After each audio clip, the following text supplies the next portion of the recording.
திருக்குறளை தமிழ் மாதின் இனிய உயிர்நிலை என்று கூறியவர் யார்?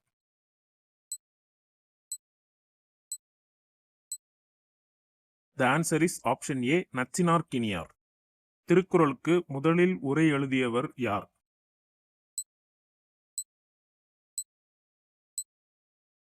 The answer is option C. Dharmar.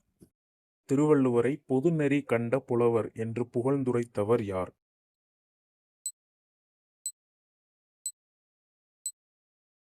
The answer is option B. Bharathiyar. Thirukkural ஒரு வகுப்பார்க்கோ ஒரு மதத்தார்க்கோ ஒரு மொழியார்க்கோ ஒரு நாட்டார்க்கோ சொந்தமில்லை என்று கூறியவர் யார்?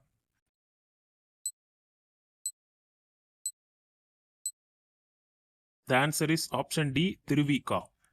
திருக்குறள் தோன்றி இருக்காவிடில் தமிழ் மொழி மற்றும் தமிழ் இனம் வெளியே தெரிந்திருக்காது என்று கூறியவர் யார்?